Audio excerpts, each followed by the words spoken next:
ना?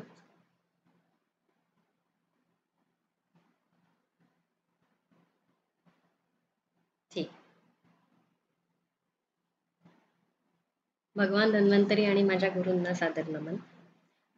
भर मे महिन्यामध्ये दुपारची झोप सोडून सगळेजण तुम्ही वैद्य समूह इथे उपस्थित आहात त्यासाठी तुम्हा सगळ्यांचे धन्यवाद. आज मी जी केस करणार आहे प्रेझेंट, एक मिनिट, हे दिसतंय ना व्यवस्थित? हां. एक 47 वर्षाची स्त्री रुग्ण, फिमेल, CA प्रोफेशननी आणि ऑक्युपेशन तिचं सेल्फ एम्प्लॉईड, आणि ती अनेक वर्षांपासून माझी पेशंट पण आहे. त्यामुळे तिचा या पूर्ण वृक्षात काळामधला सगळा जो अनुभव आहे तो जवळून मला बघता आला आणि नोट करता आला, आणि ट्रीटमेंट करण्याचं पण मला अपॉर्च्युनिटी मिळाली. तर ते मी थोडंसं तुम्हाला मांडण्याचा प्रयत्न करते. अ, आवाज ऐकू येतोय नीट? हॅलो, आवाज ऐकू येतोय माझा नीट? हां, ठीक आहे. सो 9 फेब्रुवारी 2024 मध्ये ही पेशंट माझ्या म्हणजे व्हिडिओ कॉलवरती माझं कन्सल्टेशन घेतलं तिने. ती पुण्याला असते. त्यामुळे ऑन कॉल आम्ही कन्सल्टेशन मी करते रेग्युलरली थ्रू हे आरोग्य मंथन सॉफ्टवेअर. कॉन्स्टिपेशन, उत्साहहानी, अधोवात प्रवृत्ती आणि आदमान अ, हे सिम्प्टम्स घेऊन ती 4 फेब्रुवारीला मला कॉल केला तिने. तिची जे काही सिम्प्टम्सची हे होती, ऑफन कॉन्स्टिपेशन हे तिला वरचेवर होत होतं. खरं तर मलावैष्टंभ हे तिचं वरचेवर होणाऱ्यातली तिची प्रकृती नव्हती. तरी पण आजकाल तिला जास्त प्रमाणात होतं असं तिची तक्रार होती. आणि विशेष म्हणून तीव्र उत्साहहानी, असं एन्थुसियाझम हे खूप विशेष प्रमाणात तिने सांगितलं.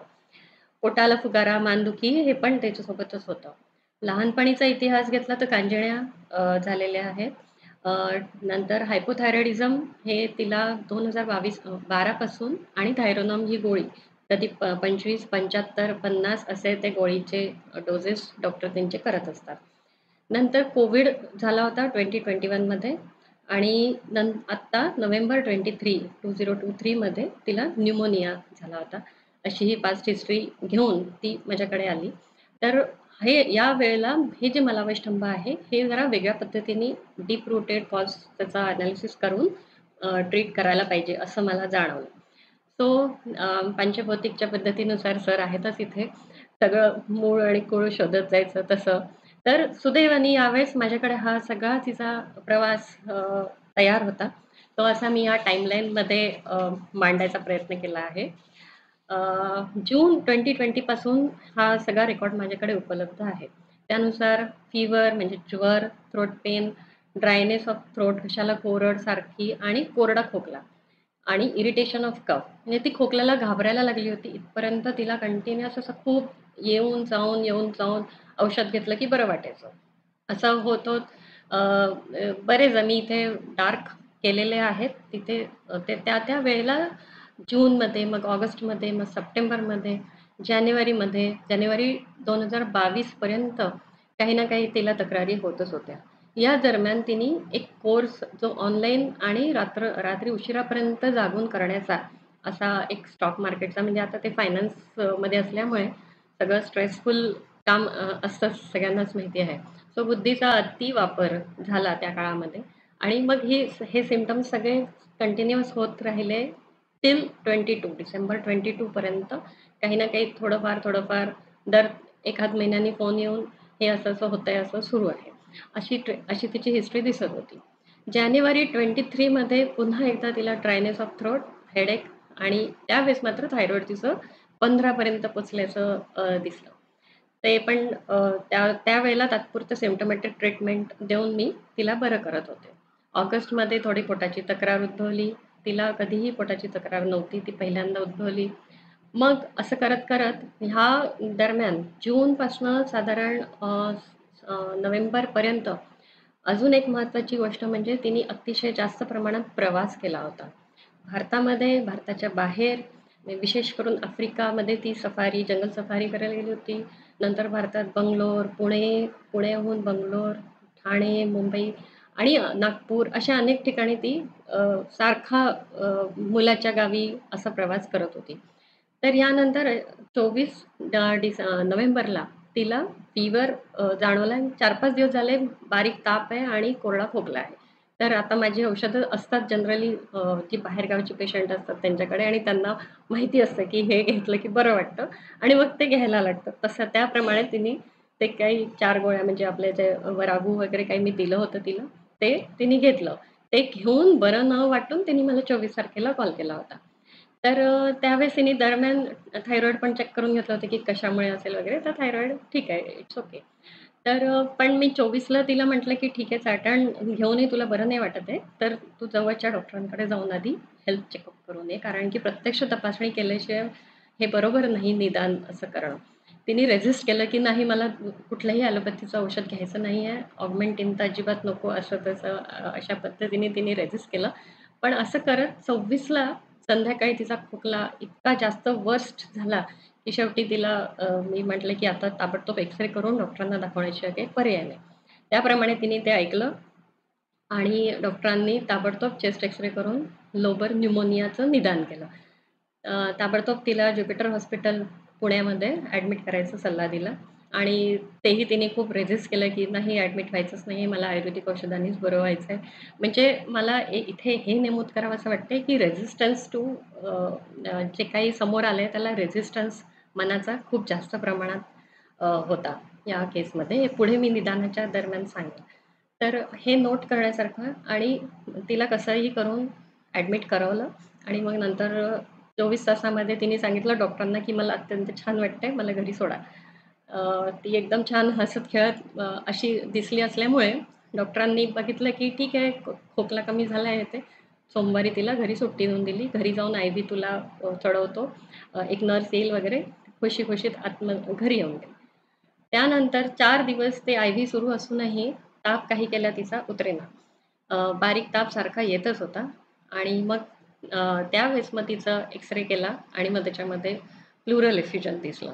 म्हणून मग डॉक्टरांनी पुन्हा तिला ॲडमिट करायला लावलं आणि मग 1 तारखेपासून तिचे सगळे थरो इन्व्हेस्टिगेशन सुरू झाले. आता एकदा ॲडमिट झाल्यावर सगळं हिमोग्लोबिन, लॅब टेस्ट सगळ्या ज्या होतात त्यातले काही निवडक मी इथे तुम्हाला रिपोर्ट्स दाखवते आहे. हे डिस्चार्ज समरीमध्ये त्यांनी नोट केलेलं होतं. राइट लोबर न्यूमोनिया, कम्युनिटी अक्वायर्ड अशा पद्धतीचं अ, आणि ताप वगैरे येणं-जाणं असं सुरू होतं. CRP तिचा 39 होता. हे इथे नोट करण्यासारखं आहे. नंतर बाकी जे चेस्ट एक्स-रेचं मी तुम्हाला सांगितलंच. इथे पुढे तो चेस्ट एक्स-रेचा एक रिपोर्ट मी दाखवते. प्लुरल एफ्युजन त्यामध्ये दिसलं होतं राइट साइडला आणि 2 वेल डिफाइन्ड ओव्हल ओपेसिटीज त्यामध्ये त्यांनी नोट करून सांगितलं होतं. तर ह्या पद्धतीने त्यांच्या अँटिबायोटिक्स आणि सगळे ट्रीटमेंट सुरू झाल्या. त्याच्यामध्ये हे सगळे ब्लड रिपोर्ट्स हिमोग्लोबिन 1 ग्रामनी कमी झालं होतं. CRP, ESR आणि त्यांनी हे जे रिअल टाईम म्हणजे RT-PCR मायकोबॅक्टेरियम ट्युबरक्युलोसिसचा केला होता, जो की नॉट डिटेक्टेड आला. बाकी सगळे रिपोर्ट्स नॉर्मल, फक्त CRP आणि ESR हेच फक्त तिचे हाय होते आणि ओव्हरऑल पेशंट व्यवस्थित होती, फ्रेश वाटत होती. कंप्लेंट्स, खोकला कमी झाला होता, म्हणून तिला डिस्चार्ज मिळाला ओरल मेडिकेशनने. त्यानंतर पण इन्व्हेस्टिगेशन्स फॉलोअप झाले. त्याच्यामध्ये पुन्हा हिमोग्लोबिन नॉर्मल आलं, ESR कमी झाला. So everybody was fine. नंतर हा पण एक रिपोर्ट आला ज्याच्यामध्ये बॉर्डरलाईन ट्युबरक्युलोसिसचा हे होता, जे की मे बी डॉक्टरांनी सांगितलं की जरुरी नाही जुनं एखादं होऊन गेलं असेल इन्फेक्शन त्याच्यामुळे हे दिसतंय. तर अँटिकॉक्स काही ट्रीटमेंट तिची सुरू नाही केली त्यांनी. गरज नाही असं म्हणाले ते. तर फॉलोअपमध्ये हे सगळं झाल्यानंतर आता पुन्हा आपल्या आयुर्वेदाकडे ती आली. कारण सगळं झालं 8 तारखेला तिला डिस्चार्ज मिळाला, 5 तारखेला तिचा एक्स-रे क्लिअर आला. 8 तारखेला घरी येऊन व्यवस्थित ते औषधं त्यांची जी होती ती संपली होती आणि पेशंट खुशीत होती. 17 डिसेंबरला पुन्हा तिला थ्रोट पेन, कफ, माइल्ड फीव्हर आणि विशेष करून सकाळी आणि संध्याकाळी थोडासाच चढायचा 99 पर्यंत जाऊन 98 पर्यंत परत आपोआपच खाली येणार. पण रोज सकाळ संध्याकाळ असे मला मेसेजेस की आता पुन्हा असं होतंय आणि काळजीयुक्त स्वर नॅचरलीच तो त्याच्यामध्ये दिसायला लागला. तर मग मी पुन्हा आपली माझी जी रेग्युलर ट्रीटमेंट असते सर्दी खोकल्याची आपण देतो जनरल म्हटलं. आता हिचं सगळं अँटिबायोटिक्स वगैरे झालेले आहेत, तर आपली औषधं देऊन बघूया. आणि त्या औषधांनी तिला खरोखर बरं वाटलं. जसे की त्यामध्ये त्रिफलादी गोकुळ होता, लघुसूत होतं आणि वरा टॅबलेट म्हणजे त्रिफला टॅबलेट होती. आणि एक सुवर्णसूच्चकर तिला मी सूक्ष्म करून फक्त बेड टाईमला शांत झोप येण्यासाठी म्हणून मी ते नेहमी देते प्रॅक्टिसमध्ये, ते दिलं. त्याने तिला 23 डिसेंबरपर्यंत पूर्ण उपशय मिळाला. 23 डिसेंबर नंतर महिना साधारण चांगला गेला आणि 9 जानेवारी ते 17 जानेवारी तिला एक मोठा कार्यक्रम अरेंजमेंट होता. म्हणजे एक पूर्ण पब्लिक प्रोग्राम होता. त्याच्यामध्ये ती ॲक्टिव्ह मेंबर असते. तर दिवस नाही, रात्र नाही, झोप नाही, खाण्यापिण्याचे काही नियम नाही, म्हणजे शक्यच नव्हतं खाण्यापिण्याचं हे काही पाळणं. आणि 9 तारखेपासून 17 तारखेपर्यंत जवळ-जवळ 8-9 दिवस तिचं हे खूप हेक्टिक झालं शेड्यूल आणि त्यामध्ये तिची दमणूक पण खूप झाली. ट्रॅव्हल झालं ठाणे-पुणे, ठाणे-पुणे सारखं 3-4 वेळा. तर या सगळ्याचा परिणाम म्हणून बरोबर जानेवारी 28 तारखेला पुन्हा तिचा फोन आला, की आता मला नाक वाहत आहे, सर्दी झाली आहे, डोकं दुखत आहे आणि प्रचंड टायर्डनेस, थकवा आणि चक्क माझा वेट लॉस झाला आहे 1 महिन्यामध्ये 2 किलो. 2 ते 4 किलो वजन तिचं ऑलमोस्ट नोव्हेंबर ते यामध्ये काळामध्ये कमी झालेलं. तर ती सांगतच होती ती मला, पण या काळामध्ये विशेष करून अजून वजन कमी झालं. पुन्हा मी तिला नेहमीप्रमाणेच सर्दी खोकल्याची औषधं दिली. तिला बरं वाटलं. पण 9 फेब्रुवारीला मग पुन्हा ती आली आणि त्यावेळेला मात्र तिचं सिम्प्टम्स चेंज झाले होते. कदाचित त्या औषधांचा परिणाम असावा का काय माहिती नाही. बरं तर वाटलं होतं, पण दुसरे लक्षणं उपस्थित झाले होते. जसे की कॉन्स्टिपेशन, नेक पेन, जे मी सुरुवातीला सांगितलं, लॉस ऑफ एन्थुसियाझम, खूप जास्त प्रमाणात थकवा, त्याला आपण ग्लानी किंवा क्लम म्हणू असं पण म्हणा आणि ॲब्डॉमिनल ब्लोटिंग वगैरे होतं, जे की तिला बिलकुल सवय नव्हती अशा सगळ्या गोष्टींची. हे काय आता नवीन अशा टाईप्समध्ये. त्यातही न्यूमोनियामधनं नुकतीच बाहेर पडली असल्यामुळे खूप मन अतिशय साशंक झालेलं, की छोट्या-छोट्या गोष्टींनी खूप जास्त विचार आणि असं. तर तिला काउन्सिल सतत करत-करत तर हे सगळे सिम्प्टम्स सुरू झाल्यानंतर मग मात्र मी तिला म्हटलं, की आता आपल्याला प्रॉपरली बघायला पाहिजे. हे नुसतं सिम्प्टमॅटिक काम दिसत नाहीये. सो आपल्या आयुर्वेदिक पद्धतीने मी आपली रोगीरोग परीक्षा करायचं ठरवलं. हे सगळं ऑन कॉल, व्हिडिओ कॉल झालं. तर त्यानुसार मी इथे मांडले आहेत. प्रकृती ही पांचभौतिक चिकित्सेनुसार समधर्मी प्रकृती आहे तिची आणि त्रिदोष ह्याच्यानुसार पित्त कफ प्रकृती. अस्थिसार ती होती म्हणजे आहे, मला अनेक वर्षांपासून माहिती आहे. कारण की क्लेश कितीही ती क्लेश सहन करू शकते. एवढी तिची शक्ती चांगलं. बाकी रसधातूचं बद्दल सारत्व नाही सांगता येणार, कारण की हायपोथायरॉइडिझमची अनेक वर्षांपासून ती पेशंट होती आणि रसव स्रोतोदृष्टी ऑलरेडी होतीच. तर नंतर व्यायाम, रेग्युलर व्यायाम करणारी आणि एका दमात 8 जिने चढून जाणारी इतकी तिची शारीरिक बल चांगलं असं असं असलेली होती ती. पण ह्या काळामध्ये आत्ता जेव्हा मी तिला चेक केलं, तेव्हा ती मला म्हणाली, की "मी थोडाही व्यायाम नाही करू शकत आहे." आणि ते तिचं मोठं दुःख होतं, की मला व्यायाम का नाही करता येत आहे? त्याच्याशिवाय मी फिट कशी राहणार? सो मग ती म्हणून मी ते व्यायाम असं तिचं हे झालं माझ्या दृष्टीने. स्वेद प्रवृत्ती तिला कधीच अनेक वर्षांपासून इतकं वक्र आहे तिच्यामध्ये थायरॉइड डिटेक्ट झाल्यापासून, की अक्षय म्हणजे स्किनला असे दरार पडतात नाही का, त्या जमिनीला भेगा पडतात, तशा टाईपचं तिच्या पायावरती होतं. काहीही लावलं तरी त्यांनी तिला फरक पडत नाही. इतक्या प्रकारचं रौक्ष हे पुष्कळ वर्षांपासून, पण त्याला काही करून मला तरी काही फरक पडला नाही औषधांनी, माझ्या औषधांनी.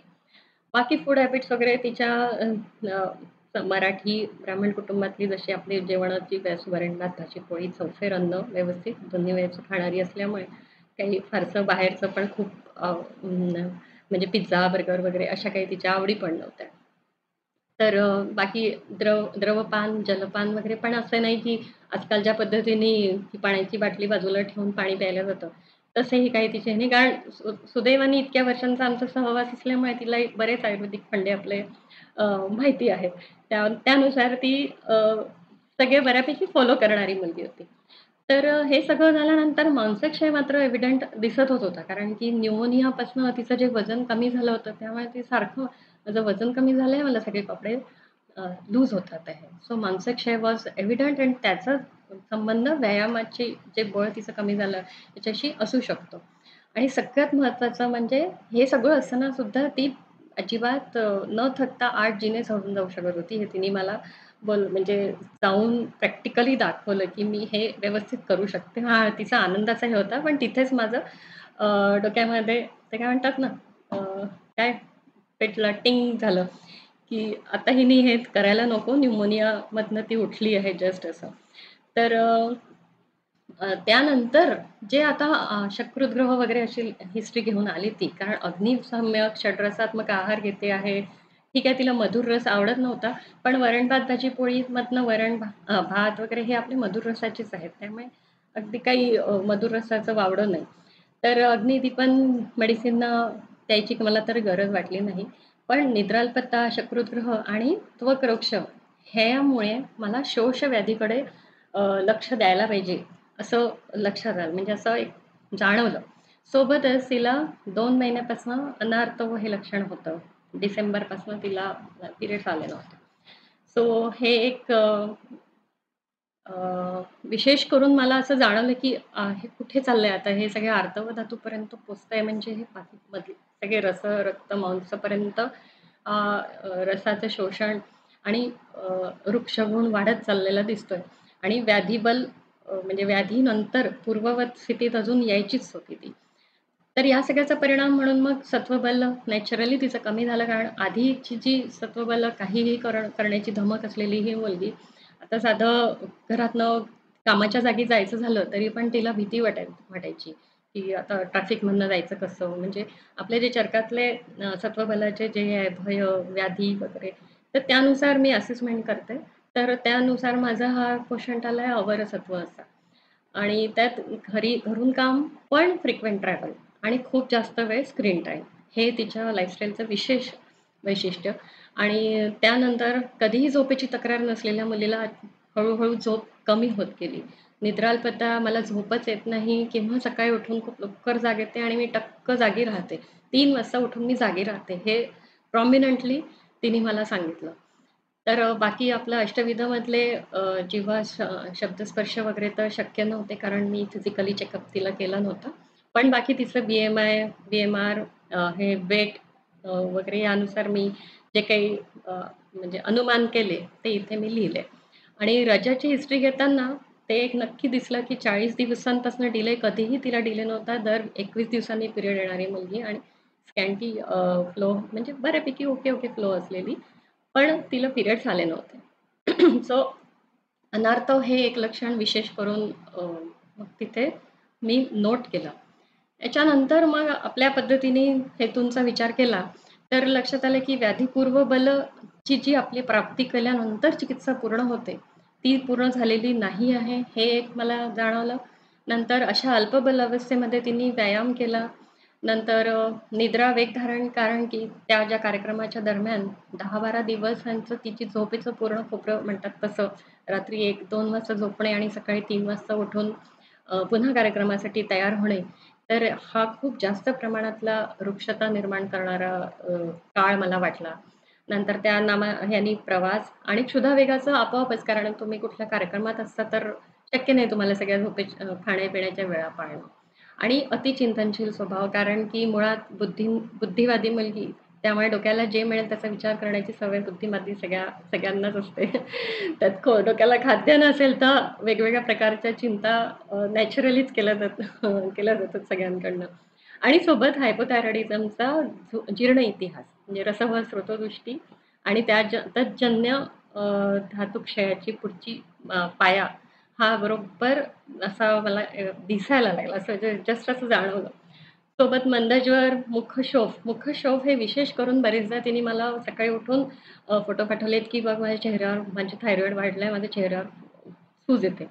पण अरती, त्वकरोक्ष हे सगळं त्या थायरॉइडशी कनेक्टेड ठेवल्यामुळे अनेक वर्षापर्यंत हे कुठे चाललंय, हे शोषाकडे चाललंय की नाही, हे लक्षात यायची काही म्हणजे काही सोय नव्हती कदाचित माझ्याकडून ती चूक झाली, की कुठे जातंय ते समजलं नाही मला.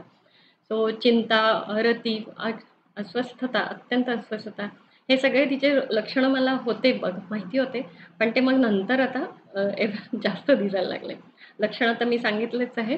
आणि श्रम आणि प्रवास केल्याबरोबर हे सगळं वाढणार. म्हणजे कधी कॉन्स्टिपेशन किंवा मलावष्टंभ नसलेली मुलगीला आता शोष म्हणजे त्याला आपण पुरुष शुष्कता म्हणता येईल ना, जसं चरकामध्ये सांगितलंय, तसं ते जास्त मला दिसायला लागलं. कारण जर का कपिलादी वटी दिली, तर तिला 5-6 लूज मोशन होऊन एकदम गळून जाऊन म्हणजे झोपून जाणे इथपर्यंत अवस्था तिचं दौर्बल्य तिला तिच्यामध्ये दिसायचं.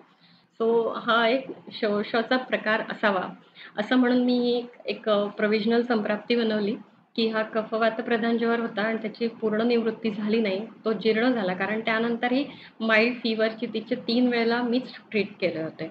तर हा धातुक्षयाकडे प्रवास झाला असू शकतो. त्यात निद्रा वेगधारण, क्षुधा वेगधारण, चिंता, शोक. शोकाचा विशेष करून इथे, की बरेचदा शोक म्हणजे कोणी माणूस दूर म्हणजे अकाली हे त्याचं हे झालं तरच शोक असतो असं नसून, आपली जवळची व्यक्ती काही काळ म्हणजे लांब गेली. जसं आता एम्प्टी नेस्ट सिंड्रोम असतो लेडीजमध्ये, तर ती त्या अवस्थेतनं जात होती. त्यात रजोनिवृत्ती काल जवळ असलेला. या सगळ्या ह्याच्यामध्ये धातुक्षय मात्र त्यांनी जोर धरला होता. आणि या सगळ्याला प्रतिकार म्हणून काही चिकित्सा किंवा औषधं असं काही योजलंच गेलं नाही. कारण की तिकडे लक्षच गेलं नाही. सो हे शोषाकडे जातंय का? असं मी क्वेशन मार्क माझ्यासाठी मांडला. आणि मग रसवह दृष्टी दिसली, प्राणवह दृष्टी दिसली, वातपित्ताचं प्राबल्य दिसलं. जिथे ती कफपित्तप्रधान प्रकृती, तिथे वातपित्ताचं प्राधान्य दिसलं आणि एक-एक करत सगळे धातू मला तिथे दूषित व्हायला म्हणजे शुष्कतेकडे चालायला लागले असं दिसायला लागलं. तर मग आता इथे भ्रूण चिकित्सा द्यायला पाहिजे. असं हे 9 फेब्रुवारीला जेव्हा ती आली, त्यावेळेस माझ्या लक्षात आलं, की आता हिला संतर्पणच करणं आवश्यक आहे. सो संतर्पणासाठी पहिला ड्रग ऑफ चॉईस माझ्याकडे सिद्ध मकरध्वज असतो, जो मी वेलणकर बाईंकडे असतानापासून बघत आली आहे त्याचे अनुभव. तर गेल्या 20-एक वर्षापासून तरी त्याचं माहिती असल्यामुळे मी ते सूक्ष्म करून सिद्ध मकरध्वज तिला सुरू केलं. प्रभाकरवटी, ताप्यतिलोह आणि लक्ष्मीविलास हे तिन्ही पण ह्याच्या 1-1 गोळ्या तिला फक्त एकदा सकाळी व्या व्यानकाली फक्त आणि झोपताना सुवर्णसूतशिखर सूक्ष्म हे इतकंच सुरू केलं. म्हणजे आपल्याला रक्ताचं प्रसादन, गृहण हळू-हळू एक-एक करून आपण धातूचं जे वर्धन आहे त्याची सुरुवात करू. असं तिला महिन्याभरासाठी पाठवलं. तर पण त्याआधी मला आपल्याला ते डिफरन्शियल डायग्नोसिस म्हणजे हे तर नाही, हे तर नाही, हे तर नाही असं करण्याची गरज असते. त्यानुसार मीही तो एक प्रयोग केला आणि नमस्ते पोर्टलवरती आज ही सोय अतिशय चांगल्या पद्धतीने उपलब्ध आहे. ज्या कोणा त्यात योगदान दिलं त्यांचे मी आभार मानते. 27 व्याधींमध्ये मला पार्श्वशूल सॉरी मी एक मध्ये हे केलं 18 मार्चला सॉरी हे जे काही पहिलं 9 फेब्रुवारीची औषधं तिला दिली. त्यानंतर ती 18 मार्चला परत आली. म्हणजे परत फॉलोअप आमचा ठेवला. कारण की तिने मला अतिशय जास्त पार्श्वशूल म्हणजे पाठ दुखते आहे छातीमधनं लेफ्ट साइडला. मला काही हार्ट अटॅक तर नाही आला ना म्हणून तिचा मला मेसेज आला. सो थंडी सतत वाजत होती आणि इन्कन्सिस्टंट असं पेन होतं. अनियत म्हणता येईल आपल्याला तसं. उरशूल आणि मानेचा मागून पूर्ण भाग असा दुखत होता. आणि जे शकृतग्रह आणि निद्रा वगैरेसाठी औषधं दिली होती मी, त्याला मात्र उपशम मिळाला होता. पण पार्श्वशूल हे नवीन तयार झालं होतं. सो म्हणून मग मी तिथे पुन्हा धातुक्षयाचा विचार करून मग उरपार्श्वशूल आणि मग उरक्षत असं तर नव्हे असा विचार करत पुढे मग उरक्षताची चिकित्सा त्याच्यामध्ये ॲड केली. विशेष करून लाक्षाती गुगुळ मी त्यामध्ये ॲड केलं. आता गुगुळ का दिला आणि क्षीरपाक का नाही दिला? कारण की क्षीरपाक आचारक संहितेत सांगितलं आहे. तर तापाची म्हणजे फिलिंग ऑफ चिल, कोल्ड असं मंद ज्वराची अवस्था असल्यामुळे सामता नको वाढायला म्हणून मी तिथे क्षीरपाक न देता गुगुळाचं प्रयोजन म्हणजे योजला. आणि मग माझं हे डिफरन्शियल डायग्नोसिसकडे गेलं. कारण पार्श्वशूल हे अजून एक लक्षण नवीन झाल्याबरोबर इतके सगळे व्याधी आपल्यासमोर उभे राहतात. श्वास वगैरे सगळे. मग त्याच्यातनं हळू-हळू निगेट करत फायनली साहस म्हणजे एक राजयक्ष्मेचंच वरती येऊन मी पोचले, की नाही हे नाही, ते नाही, ते नाही, ते नाही. तर अनेक काही याच्यामध्ये छर्दी आहे, काही याच्यामध्ये अर्श आहे. असे काही-काही सगळे तुम्हाला ही कल्पना असेलच. मी ते सगळं डिटेल्समध्ये जात नाही, नाहीतर आपला खूप वेळ जाईल. इन केस तुम्हाला बघायचं असेल, तर मी काय पद्धतीने ते केलं मी एक एक शॉर्टमध्ये दाखवू शकते या एक्सेल शीटवरती. हे जसं की 6 राजयक्ष्माचे हे सगळे प्रकार आणि प्रत्येक प्रकारात हे का नाही याच्यासाठी मी हे येलो पार्ट केला होता. जसं याच्यामध्ये अ, वातक कोष्ठ वातज कोष्ठ नाही कारण की त्याच्यामध्ये अर्श असायलाच पाहिजे असतो. नंतर वेगरोधज राजयक्ष्मा नाही कारण त्याच्यामध्ये छर्दी असते. नंतर छर्दी विषमाशनजन्य राजयक्ष्मामध्ये पण छर्दी असते. क्षयज राजयक्ष्मामध्ये संधी शैथिल्य असतं आणि बाकी अनेक स्वरक्षय वगैरे असतो, विडभेद असतो. इथे तर उलट होती अवस्था. नंतर यक्ष्माचे अरिष्ट अरिष्ट होणे इतके तिची अवस्था खराब नव्हती. वातज कास म्हटलं तर ती पहिली अवस्था होती आणि महावेग त्यावेळेस होता. पण आता अजिबात कास तिला नव्हता, काहीच नव्हता.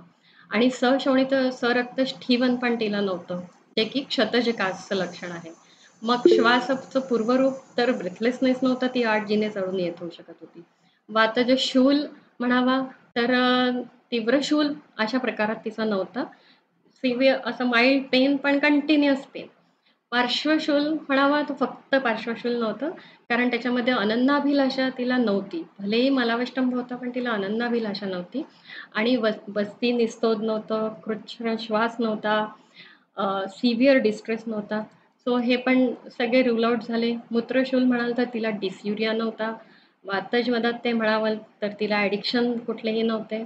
अपचीचा पण मी विचार केला की थायरॉईड आहे तर अपचीचा काही असू शकतो का? पण अपचीमध्ये पण पीनस पीनस हे लक्षण काही तिला कंटिन्युअस कधीच नव्हतं.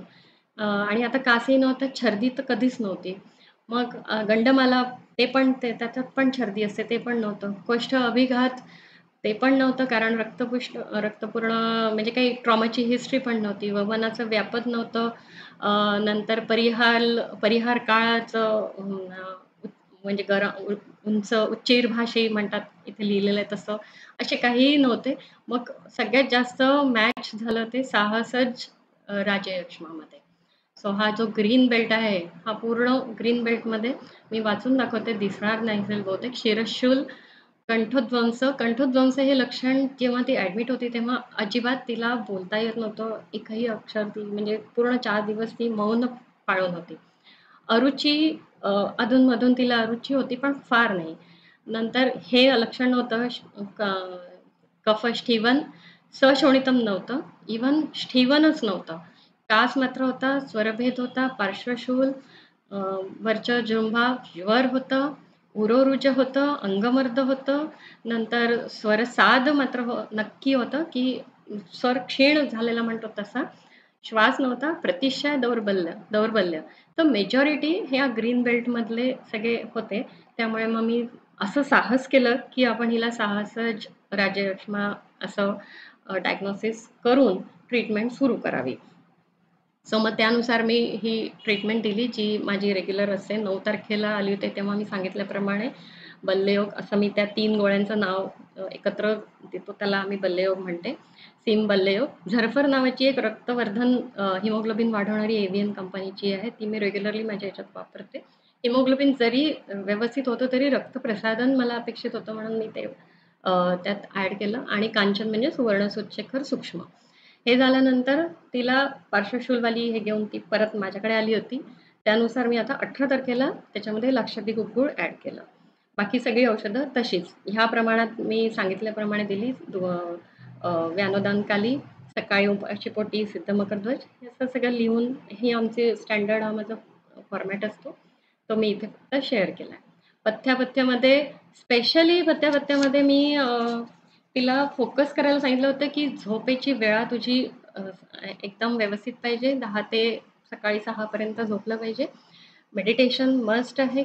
Simple walk, no over exercise आणि दम लागला की थांबायचं म्हणजे अर्धशक्ती. कारण आतापर्यंत एव्हा ना फेब्रुवारी मार्चपर्यंत आम्ही आलो होतो तर ऋतू पण थोडासा अनुकूल होता. तर तिला जे व्यायाम करायलाच पाहिजे वाल्या ह्याच्यात होती ती. तर तिला म्हटलं ठीक आहे इथपत तू व्यायाम कर. आणि आहार विधिविधानानुसार ती बऱ्यापैकी फॉलो करत होती तर तिला कंटिन्यू करायला सांगितलं. विषमाशन अजिबात करायचं नाही आणि सप्रेशन ऑफ अर्जेस स्पेशली निद्रा हे तिला मी स्ट्रिक्टली अवॉइड करायला सांगितलं. आणि मग फॉलोअपमध्ये मी जसं सांगितलं तसं सिम्पटम्स आपल्याला फायदा मला उपशय दिसला इथे. नंतर नंतर 18 मार्च नंतर अ, आता ही जी स्लाईड आहे ही म्हणजे सॉफ्टवेअर थँकफुली सॉफ्टवेअरमध्ये मला हे गुण मॅप करता येतात. म्हणजे त्या दृष्टीनेच ते बनवलेलं आहे. कारण बरेचदा काय होतं, लक्षणं होती, लक्षणं गेली, इथपर्यंत आपल्याला उपशय दिसतो. पण जसं काही लॅबोरेटरीमध्ये हिमोग्लोबिन 12चं 11 झालं, तर 11चं 12 पुन्हा केलं, असं असतं. तसं काहीतरी अनेक वर्षांपासून माझ्या मनात होतं करायचं. तर ते थँकफुली या कोविडच्या काळामध्ये मला तो अपॉर्च्युनिटी मिळाली आणि माझा भाऊ आणि माझे मिस्टर या सगळ्यांच्या मदतीने आम्ही हे सॉफ्टवेअर डेव्हलप केलं, जे की आता मी 21 जून 2021 पासून रेग्युलरली वापरते. सो इथे आता मी तुम्हाला दाखवू शकते, की सगळ्यात पहिला तिचा जो रेकॉर्ड होता हा 7 जून 2021 चा आहे. त्याच्यामध्ये सस्नेह उष्ण म्हणजे अग्नी, सम्यक अग्नी, अग्नी सार्वदेही, नॉट ओन्ली जाठर अग्नी, सार्वदेहिक अग्नी, नंतर वृक्षगुण, उष्णगुण, स्निग्ध आणि शीत ह्या प्रकारे मॅप करता येतो त्याच्यामध्ये. तर 7 जून 2021 मध्ये तिची वृक्षता, उष्णता बऱ्यापैकी कमी होती, बऱ्यापैकी जास्त होती आणि मग नंतर 16 जानेवारी 2023 ला ती अजून खालावली. त्याच काळामध्ये मी तुम्हाला म्हटलं म्हणजे सुरुवातीच्या ह्याच्यात दाखवलंय, जसं की रिकरंट तिला थ्रोट इन्फेक्शन आणि हे ते सतत होत होतं आणि तेव्हा तिचं खूप काम पण होतं.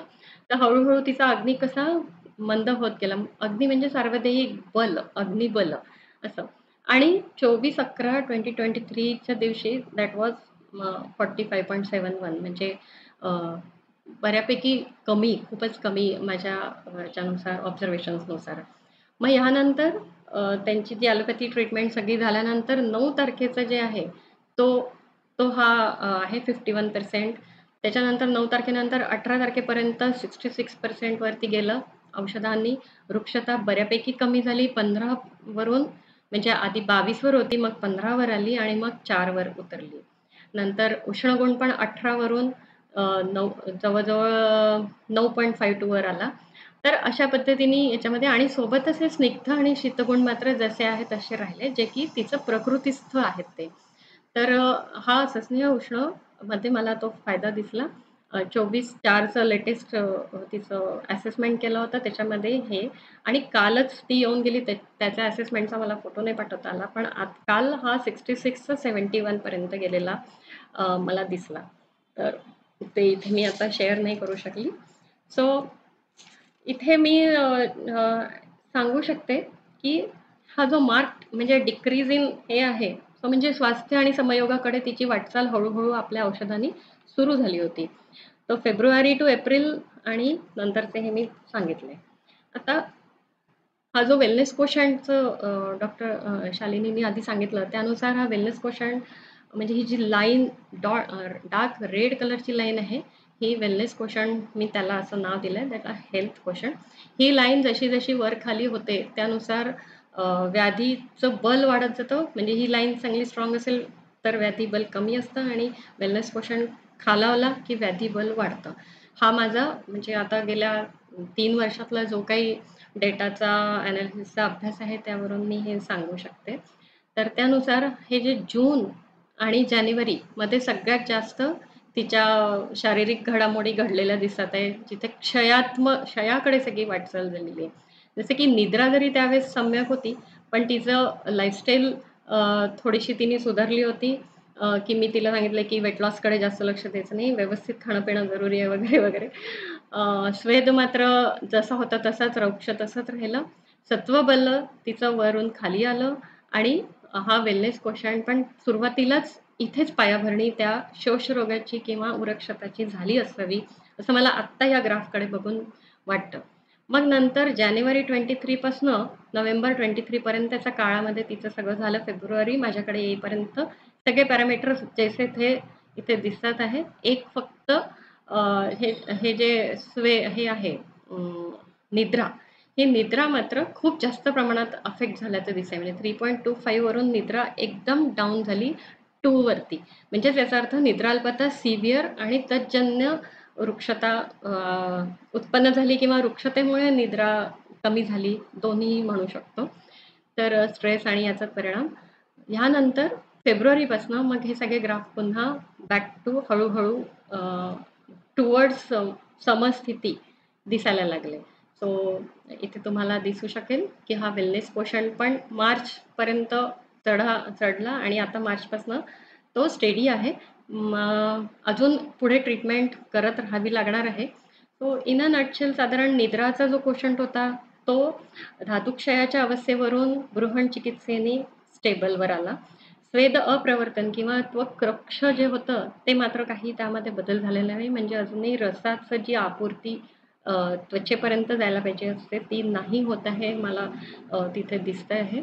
वजन तिचं आधी जास्त होतं, ते कमी होऊन मग पुन्हा आता नॉर्मल 66 वर आलंय. वेस्ट म्हणजे ॲब्डॉमिनल ओबेसिटी मात्र ट्रिमेंडस कमी झाली 91 सेंटीमीटर्सवरून 81 सेंटीमीटर्सवरती. त्यामुळे तिला चांगलं म्हणजे ॲब्डॉमिनल ओबेसिटी तशी पण कमीच व्हायला पाहिजे असते. ती झाल्यामुळे ती नॉर्मल ह्याच्यामध्ये आली BMI तिचा. लाईफस्टाईल ड्रास्टिकली जी अफेक्ट झाली होती ती तिने इम्प्रूव्ह केली. सत्वबल मात्र खूप जास्त प्रमाणात कॉम्प्रोमाईज झालं आहे. वर्क रिलेटेड स्ट्रेस, हेल्थ म्हणजे काही मी सांगितलं जसं एम्प्टीनेस सिंड्रोम वगैरे. Overall in a nutshell wellness quotient हा इन्क्लाइन टुवर्ड्स वातपित्त होता आणि मग आता तो विथ मेडिसिन करेक्शन दिसतंय त्याच्यामध्ये. सो व्याधीपूर्व बलप्राप्ती हे जे आपलं चिकित्सेचा पूर्ण चिकित्साचा कॉन्सेप्ट आहे आयुर्वेदामध्ये, तो करण्याचा हा मी छोटासा प्रयत्न या केसद्वारे केला. लेट अस सी तुम्हाला काही अजून त्यात ॲड करायचे असतील तर माझ्या ज्ञानात नक्की सांगा. तर एक महत्त्वाचं इम्पॉर्टंट आहे, की हे जे वृक्ष आणि उष्णगुण जे आहे जानेवारीमधलं तिचं आहे, तर ते नक्कीच शोषला आणि धातुक्षयाकडे जाणारं त्याला जस्टिफाय करतं आणि त्यामुळेच तिला इम्युनिटी कमी होऊन तो कम्युनिटी न्यूमोनिया झाला आणि नंतर जेव्हा आपण रिपेअर मेकॅनिझम म्हणजे रसायन आणि बृहण चिकित्सा दिली, तेव्हा ते इम्प्रूव्हमेंटकडे ती जायला सुरुवात झाली तिची. सो इन जनरल मी असं म्हणेल, की सगळेच मलावैष्टंभ फक्त सारक औषधं देऊन बरे करू नयेत. सगळ्या निद्रालपतेला फक्त झोपेचं औषध देऊन बरं करू नये. व्यायामशक्ती तुमची वाढवण्यासाठी तुम्ही हवं तितकं व्यायाम करा असंही म्हणू नये. त्याला पण नीट लक्ष देऊन व्यायाम करायला आपण सांगतोच सगळेच आयुर्वेदिक लोक. पण तरी पण जरुरी तिकडे लक्ष देण्याची अत्यंत गरज आहे. कारण आजकाल कोविडपासून व्यायामाबद्दल इतकी जास्त प्रमाणात अवेअरनेस झाला आहे. पण लोकं वेड्यासारखे व्यायाम करायला लागले. हे पण आपल्याला दिसतं प्रॅक्टिसमध्ये. आणि स्नेहाचं जे साम्य आहे, त्या चतुर्विध स्नेह तर इनटेक पाहिजे, तो त्या प्रमाणात नसतो. व्यायाम खूप जास्त केला जातो आणि नको वेट लॉस करायचा आहे म्हणून तूप तेलं बंद केली जातात. कोणाला या दरम्यान काही हार्टचे इश्यूज झाल्यामुळे कायम तूप तेलं बंद केलेली आहे. असं चित्र आपल्याला सगळ्यांनाच प्रॅक्टिसमध्ये दिसतं आणि या सगळ्याचं सत्वबल कमी होण्यावरती नक्कीच कारण कोविड हा एक मोठ्या फेजनंतर सत्वबल ओव्हरऑलच खूप जास्त प्रमाणात लोकांचं कमी झालेलं प्रॅक्टिसमध्ये दिसतं आणि थोड्या प्रमाणातला मंदज्वर. या सगळ्याला प्रॉपरली डीप रूटेड विचार करून आपण ट्रीट केलं पाहिजे हे मी यातनं लर्न केलं, शिकायचा प्रयत्न केला आणि वृक्ष उष्ण गुण हा सगळ्यात जास्त घातक आहे दॅन स्निग्ध गुण वाढणं. म्हणजे आचार्यांनी सांगितलंय कार्शमेव वरम स्थौल्य, पण तरीही स्थौल्य जरी नसलं तरी पुष्टी असणं खूपच जरुरी आहे हे ह्या केसवरून तरी मला असं जाणवलं. सो चरकांनी म्हटल्याप्रमाणे सर्वमान्य परित्यज्य शरीरम अनुपालयेत. हे आपण शिकायला काही हरकत नाही असं मला वाटतं आणि तसं मी इथे थांबते. कोणाला काही शंका असतील तर मला विचारा.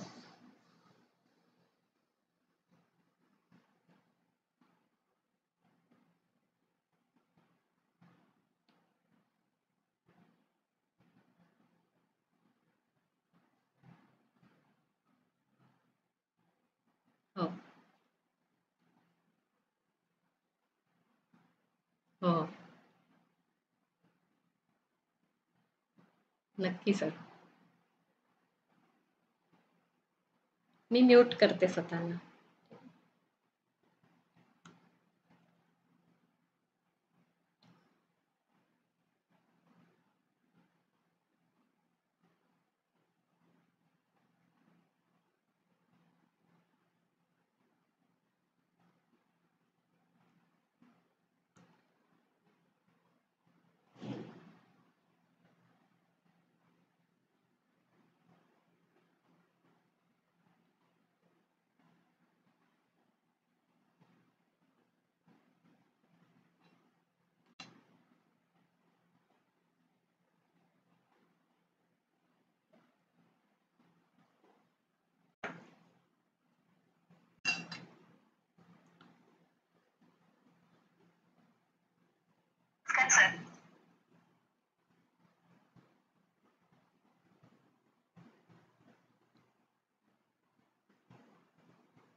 नाही, नाही सर तुम्ही असताना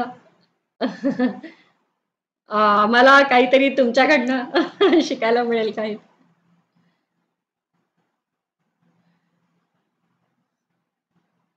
बरं, बरं. हां.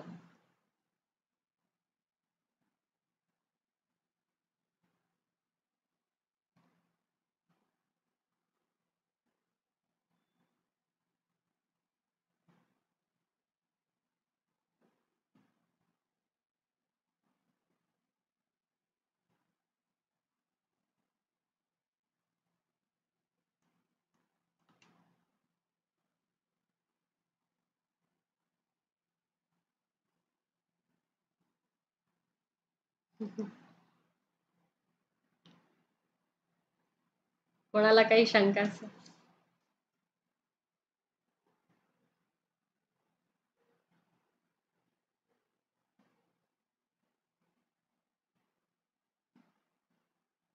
विशेष करून कोविड नंतर सर तुम्हाला असं वाटलं का, की अशा केसेस जास्त प्रमाणात वाढल्या? हं, हं.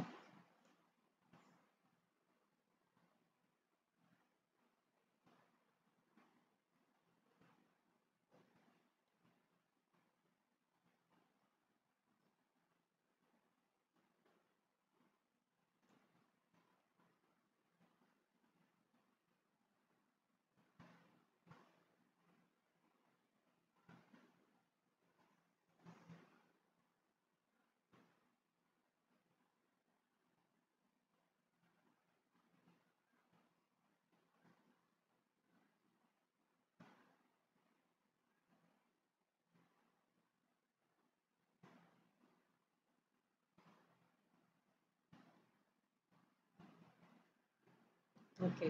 हं.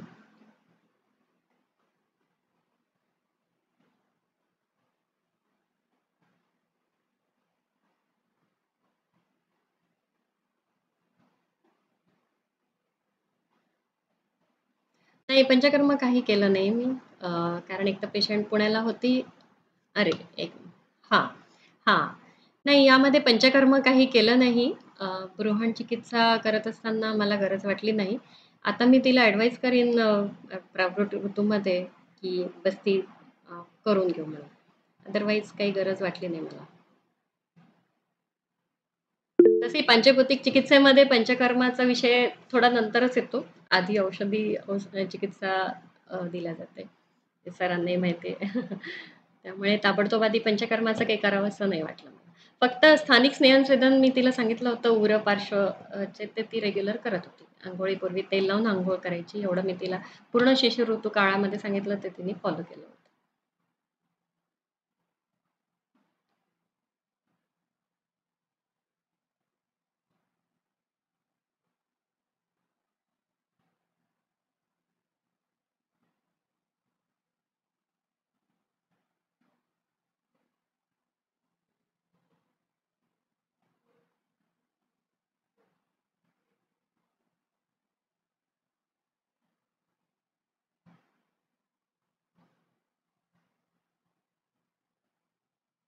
तुमचा आवाज नाही ऐकू येत आहे.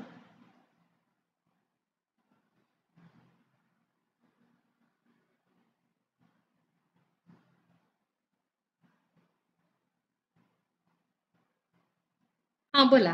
हां,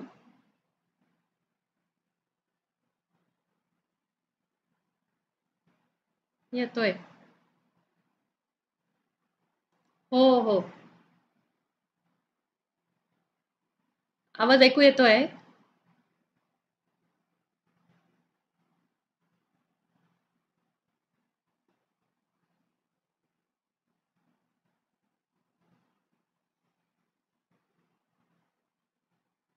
हं, हं,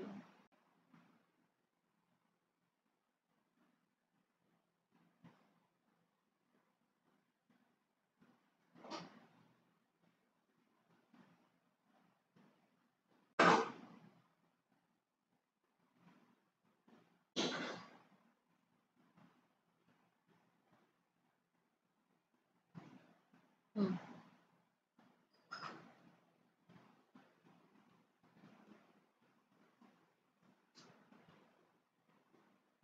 नाहीतर चॅट बॉक्समध्ये हे टाका, लिहिलं तरी चालेल.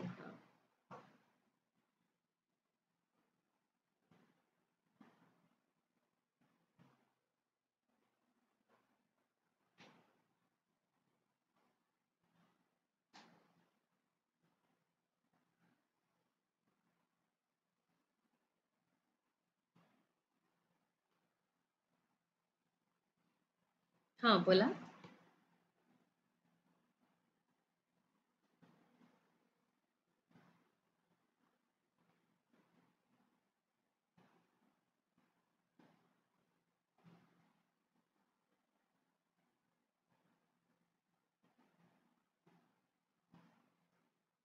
हो, देता आलं असतं. हो, नक्कीच देता आलं असतं.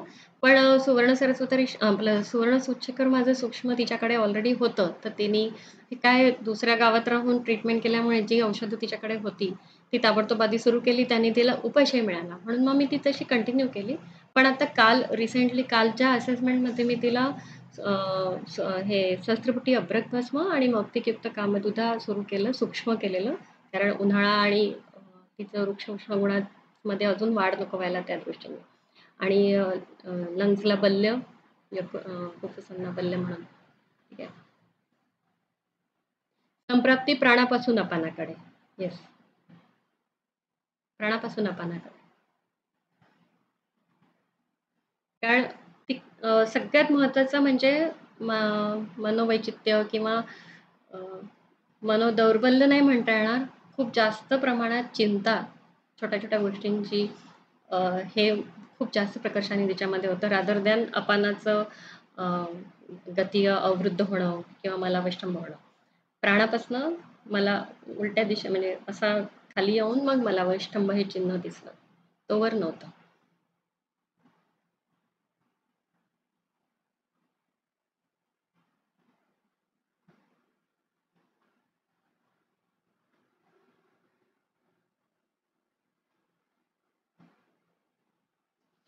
अजून या संदर्भात बऱ्याच गोष्टी असं जाणवल्या काही काही मी असं शेअर करू शकले. लक्षात नाही आलं. स्लाइड्स एकदा आपण बघूया. हो, लाक्षादी गुळ वापरला आणि त्यानंतर लगेच तिचं म्हणजे 24 एप्रिलच्या याच्यामध्ये उपाशय दिसला. सगळेच तिचे लक्षणं एकदम कमी झाले आणि आणि अजून महत्त्वाचं म्हणजे 24 एप्रिलच्या फॉलोअपमध्ये आता या स्लाइडवर तुम्हाला दिसत असेल तर तिला पिरियड्स पण आले आफ्टर जवळ-जवळ 90 डेज. सो डिसेंबरपासून तिला पिरियड नव्हता आला. तर तर आपण धातुक्षयाची जी अवस्था आहे ती कुठेतरी ॲट थोडी स्टॉप करून धातुवर्धनाकडे वाटचाल सुरू केली आहे. हे पण त्याचं द्योतक आहे, की तिला रजोनिवृत्ती काळ असून सुद्धा तिला पिरियड रेग्युलर पुन्हा सुरू झाला आणि तिने आवर्जून सांगितलं, की पूर्वीपेक्षा व्यवस्थित होतो आहे. थोडासा फक्त तिला शूल जाणवला अधोदर शूल. ते सोडलं तर बाकी काही नाही. त्यासाठी मी तिला अ, अ, एक आलं लिंबाचं चाटण, शंखावटी असं थोडंसं घ्यायला सांगितलं. त्यांनी तिला ताबडतोब बरं वाटलं. सो ओव्हरऑल पार्श्वशूलाला पूर्ण उपशय तिला मिळाला होता आणि शकृतग्रह, निद्रा हे मात्र अजून तिला आता आहारातनं मी काही-काही सांगितलंय, की हे जायला वेळ जाईल. कारण पुन्हा आपण सारक औषधं देऊन पुन्हा रुक्षता निर्माण करण्यापेक्षा आणि अनुलोमन तेल वगैरे असं काही घेण्याच्या ती फारशी फॉर्ममध्ये नाही आहे पेशंट. त्यामुळे मग मी तिला औषधांच्या द्वारे जसं होईल तसं तिला मान्य आहे. मग ठीक आहे. म्हणून मग चालू आहे आता तिची अशी ट्रीटमेंट.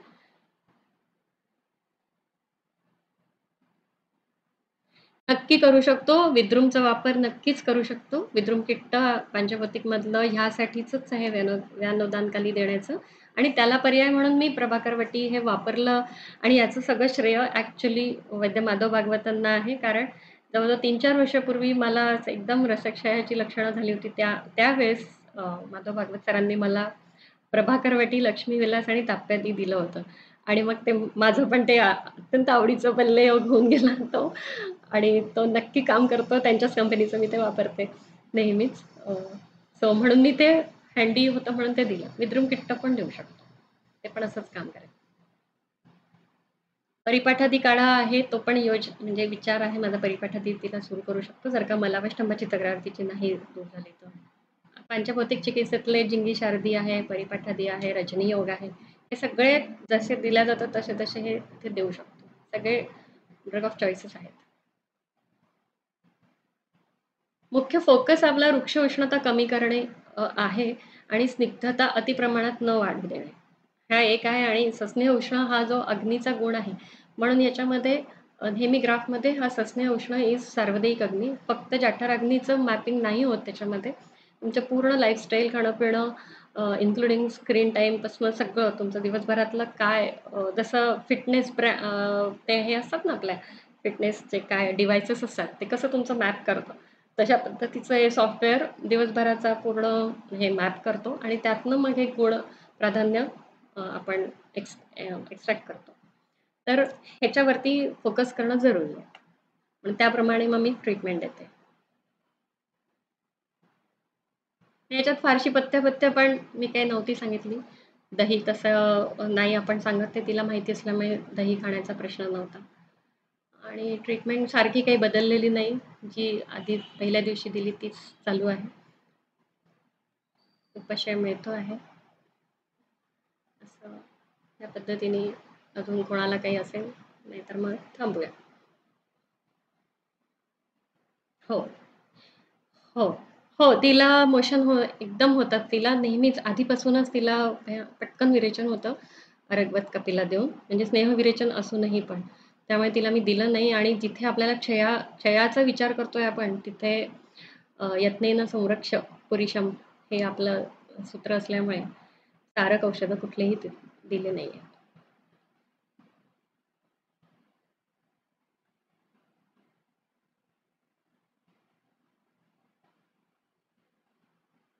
विशेष मला हे वाटतं, की आजकाल 2-3 पेशंट्स इतक्यात असेच दिसले मलाही, की त्यांची कॉक्सशीट हे टेस्ट निगेटिव्ह येते, पण लक्षणं सगळी आपली यक्ष्म्यासारखी किंवा धातुक्षयासारखी असतात. सो आपल्याला नक्कीच तिथे भरपूर स्कोप आहे, कारण कॉक्सची ट्रीटमेंट ते बंद करतात म्हणजे किंवा देत नाही, पण पेशंटला पूर्ण बरं वाटत नाही. तर जरूर सगळ्यांनी अशा अवस्थेमध्ये आयुर्वेदाचा वापर करावा असं मला नक्की वाटतं आणि खूप छान पद्धतीने पेशंटना उपशम मिळतो. अजून एक केस मी प्रेझेंट करणार होती, पण वेळ जरा कमी पडला मला प्रिपरेशनला. ती पण अशी उरक्षताचीच केस होती ती. पण सरक्त स्टीवनवाली. मी लक्ष्मी विलास वापरला. हो.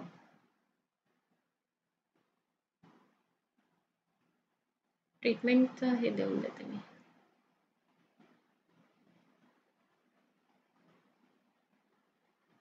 हां. हे माझं प्रिस्क्रिप्शन मी इथे शेअर केलंय. कसं दिलंय ते तुम्ही बघू शकता. मात्र पार्श्वशूल लक्षाधी गुगुळ दिल्याबरोबर ताबडतोब बंद झाला. म्हणजे आत्ताच्या परवाच्या ह्याच्यामध्ये मी तिला विचारलं तर ती म्हणाली, "कुठे काय? मला कुठे काय दुखतंय?" अशा टाईपचं. म्हणजे पूर्ण विसर पडला होता तो. बरोबर तिथे लक्षाधी गुगुळची गरज होती. म्हणून मग त्याला उपशम मिळाला म्हणून मग ते उरक्षत हे निदान मी कन्फर्म केलं. माहिती नाही चूक बरोबर, पण काहीतरी एक कन्फर्म आपल्याला निदान करायची गरज असते, त्याप्रमाणे मी हे केलं. बघूया.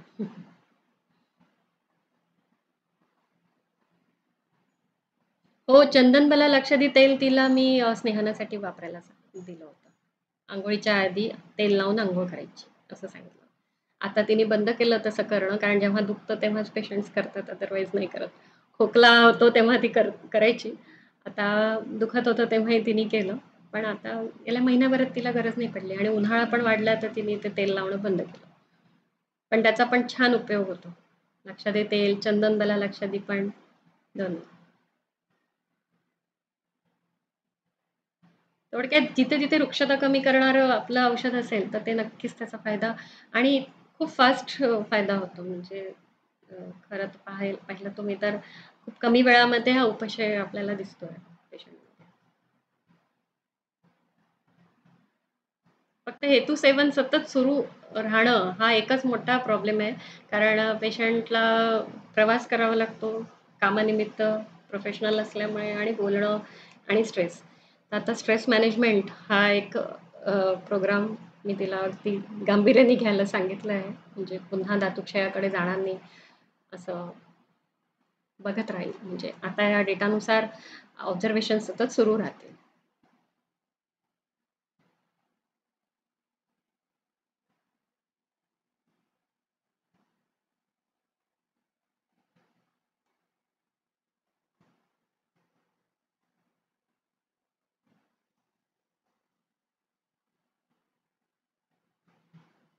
Thank you, thank you.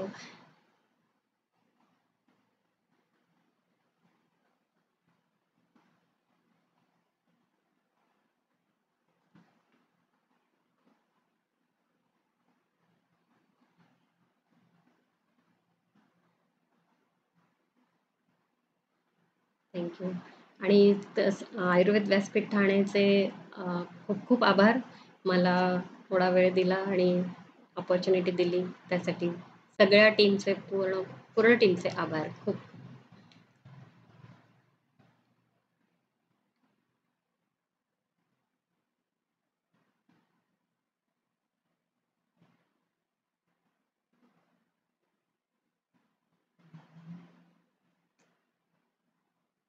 चालेल.